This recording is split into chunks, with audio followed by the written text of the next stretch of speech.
여러분 안녕하십니까? 수요일 아침 여수 MBC 뉴스투데이입니다. 여수시장과 남해군수가 양시군의 상생 협력 방안을 모색하기 위해 서로 지역을 바꿔 어제 하루 교환 근무를 했습니다. 여수 남해 간 해저터널 건설을 계기로 더욱 가까워질 양시군은 앞으로 다양한 분야에서 상호 협력할 것으로 보입니다. 최우식 기자입니다. 권오봉 여수시장과 장충남 남해군수가 하루 동안 서로의 역할을 바꿔 각각 1일 남해군수와 여수시장으로 근무했습니다. 지난 20여 년 동안 양시군의 수건 사업이던 해저터널 건설이 국가계획에 반영된 것을 계기로 더욱더 긴밀하게 상생 협력하자는 의도의 이벤트였습니다. 군수실에서 간부 공무원들을 만나 군 현황을 보고받고 군 의회를 방문하는 것으로 1일 남해군수 업무가 시작됐습니다. 29년까지 완공 목표인데요. 기간 중에 충분히 예산을 확보해서 지연되지 않고 적기에 이 공사가 진행될 수 있도록 우리 여수와 남해가 함께 협력해서 잘 진행하도록 그렇게 하겠습니다. 권오봉 1일 군수는 특히 여수 남해 간 해저터널은 의미가 큰 사업이라며 77번 국도가 완벽하게 이어지면서 여수와 남해가 남해안 관광의 중심지가 될 것이라고 강조했습니다. 권 군수는 또 앞으로 두 지역이 협력해 남해안 시대를 열어가는데 중추적인 역할을 할 것으로 기대한다고 밝혔습니다. 장충남 1일 여수시장도 첫 일정으로 시의회를 예방한 데 이어 본청 사무실을 돌며 공무원들과 일일이 인사를 나누고 성장 잠재력이 큰 양시군의 협력이 앞으로 더 큰 도약으로 이어질 것이라고 말했습니다.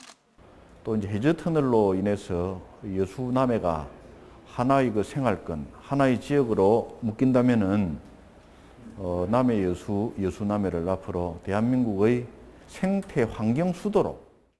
장 시장은 또 여수가 준비하는 2026년 세계 섬 박람회에도 관심을 보이며 다양한 분야에서 협력할 수 있음을 내비쳤습니다. 2026년도에 우리가 추진하고 있는 또 유치된 섬박람회 이런 것들도 여수뿐만 아니라 인근 지역도 다 같이 협력을 해야 될 그런 사업이기 때문에. 양 시장 군수는 각각의 현안 사업 현장을 찾아 협력 방안을 꼼꼼히 챙겼습니다. 권 군수는 해저터널 건설 예정지와 독일마을, 남해각과 브레이커힐스 남해를, 장 시장은 역시 해저터널 예정지와 청소년 해양교육원, 섬 박람회 개최 예정지와 경도, 장도를 각각 방문했습니다. 해저터널 건설을 계기로 성큼 가까워질 여수와 남해가 보다 적극적인 상생 협력을 통해 영호남해 화합은 물론 남해안 시대를 여는 중심축으로 기대를 모으고 있습니다. MBC 뉴스 최우식입니다. 위드 코로나에 대응하기 위한 순천시 일상회복추진단이 어제 첫 회의를 갖고 실물경제 회복에 행정력을 집중하기로 했습니다. 추진단은 소상공인의 날인 다음 달 5일 지역 상인들을 격려하는 행사를 개최하는 한편 판로 확대를 위해 농특산물 직거래 장터를 개설하고 온라인 판매도 지원할 계획이라고 밝혔습니다. 또 비대면 위주로 이뤄진 평생학습 강의를 대면 수업으로 전환하고 경로당과 노인복지관, 청소년 수련시설의 프로그램도 다시 운영하기로 했습니다. 전라남도는 코로나19 방역 조치로 영업 손실이 발생한 소상공인 손실보상을 오늘부터 온라인 누리집을 통해 신청받습니다. 지급 대상은 올해 7월 7일부터 9월까지 정부와 지방자치단체의 집합 금지 또는 영업시간 제한 방역 조치를 이행하면서 영업 손실이 발생한 소기업과 소상공인이고 지급 신청을 하면 이틀 안에 보상금을 받을 수 있습니다.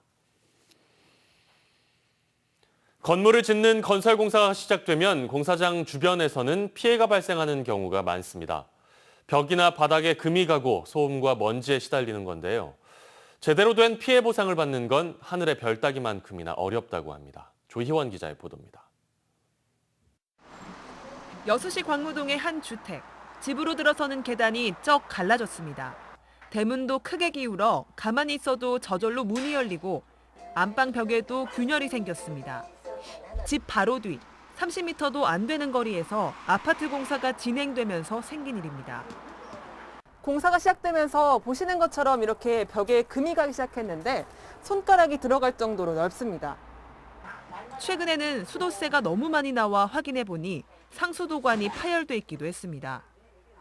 150톤 나왔거든요. 가정집에서 가지고 너무 심해가지고 너무 많이 나와가지고 저희도 상수도 가가지고 확인도 했고 이제 장비들 댕기면서 이제 집이 흔들리면서 이제 상수도 그쪽 호수가 이제 파열이 돼 있고. 이 같은 피해를 겪은 건 이 집만이 아닙니다. 마을 곳곳에서는 기울고 깨어져 나간 담벼락이나 바닥을 쉽게 찾아볼 수 있습니다. 주민들은 공사를 할 때는 무서워서 집 안에 있을 수가 없다고 합니다. 누구 있는 애들이 놀래갖고 티나다니까 밖으로. 너무 흔들리니까. 농이 넘어올 정도로 흔들려갖고 이 노인들이 티나는 거예요. 거실에 앉아있으면, 소파에 앉아있으면 몸이 흔들릴 정도로 막 그럴 때도 있었어요. 게다가 공사 초기에는 펜스나 안전망도 없이 마구 흙과 돌을 파낸 탓에 지난 여름 집중호우 때 토사물이 온통 집 안으로 밀려 들어와 애를 먹은 집들도 있습니다. 시공사를 찾아가 항의해도 달라지는 건 없다 보니 결국 견디지 못한 두 집은 이사를 갔습니다. 여수시 미평동의 또 다른 아파트 공사장. 이곳 주민들은 공사 소음에 시달리고 있습니다. 한 주민이 직접 소음을 측정해 보니 규제 기준인 65데시벨을 훌쩍 넘길 때도 많습니다. 비산먼지로 인한 피해도 만만치 않아 지난 여름부터 문을 열지 못하고 있습니다. 그 소음을 그때 재봤을 때 70데시벨은 넘었으니까 방 안에서 됐을 때도 이제 문을 못 여는 것도 이제 건설기계에서 나오는 각종 매연이나 그런 비산먼지들. 올해 8월부터 여수시는 공사장에서 발생하는 소음과 진동, 비산먼지 피해를 관리하는 조례를 제정해 시행하고 있지만 처벌이나 보상 규정은 없습니다. 결국 시행사 측이 제시한 합의안에 만족할 수 없다면 피해를 입은 주민은 직접 중앙환경분쟁조정위원회에 제소하는 복잡한 절차를 거쳐야만 합니다. 그때마다 이제 막 시청을 얻으러 우리가 쫓아다니고 이런 고향이 없고. 원한 적도 없는 공사로 인해 수개월 동안 피해에 시달리고 보상조차 받지 못하는 주민들을 위한 대책이 시급한 상황입니다. MBC 뉴스 조희원입니다. 국토부가 익산 여수 구간 전라선의 고속화를 위한 사전 타당성 조사에 들어갔습니다. 사전 타당성 조사는 경제성 분석 등을 토대로 사업의 추진 여부를 결정하기 위해 필요한 사전 절차입니다. 전라선 고속화 사업은 익산 여수 구간에 시속 200km 이상의 고속화 철도를 건설하는 작업이고 총 3조 357억 원의 사업비가 투입될 예정입니다. 광주지법 순천지원 제1형사부가 공직선거법 위반 혐의로 기소된 박선준 전남도 의원에 대해 벌금 70만 원의 선고를 유예했습니다. 재판부는 허위 사실의 정도가 약하고 선거 결과에도 영향을 미치지 않은 것으로 보인다며 양형 이유를 설명했습니다. 법원의 선고 유예 판결에 따라 박 의원은 도의원직을 유지할 수 있게 됐습니다. 김일 선생의 외손자인 박 의원은 녹동초등학교 2학년을 마치고 서울로 전학을 갔지만 선거 공보물에는 녹동초등학교를 졸업한 것처럼 문구를 게재해 재판에 넘겨졌습니다. 광양시가 2021 광양 드론 온택트 페스티벌을 개최합니다. 광양시의 2021 광양 드론 온택트 페스티벌은 오는 12월 31일까지 온라인 플랫폼을 통한 비대면 행사로 열리며 VR, AR 기술을 활용한 온라인 드론 전시장과 드론 군집 아트쇼 등 다채로운 프로그램으로 진행됩니다.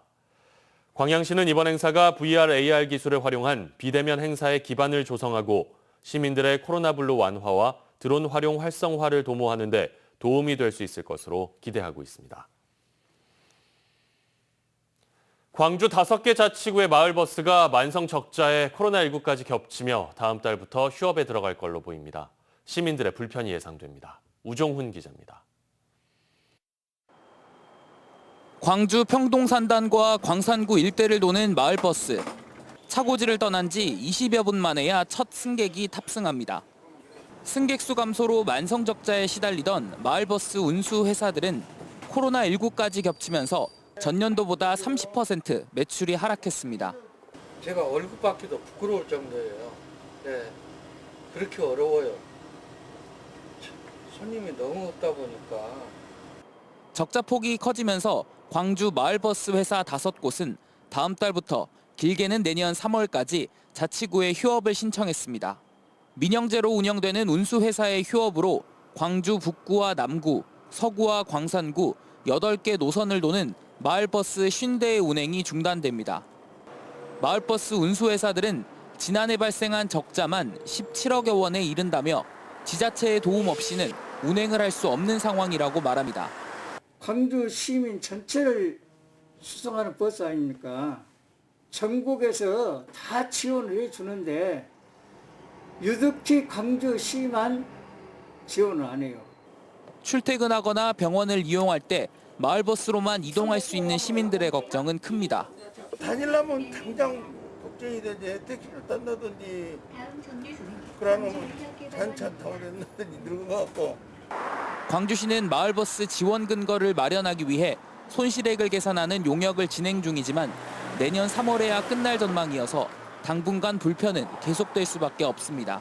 수업에 대해서는 지금까지와 같이 운행에 따른 지원 방안을 강구하고 현재 이용 중인 시민 불편이 최소화되도록 대책을 마련하겠습니다. 교통약자들의 발이 되는 마을버스.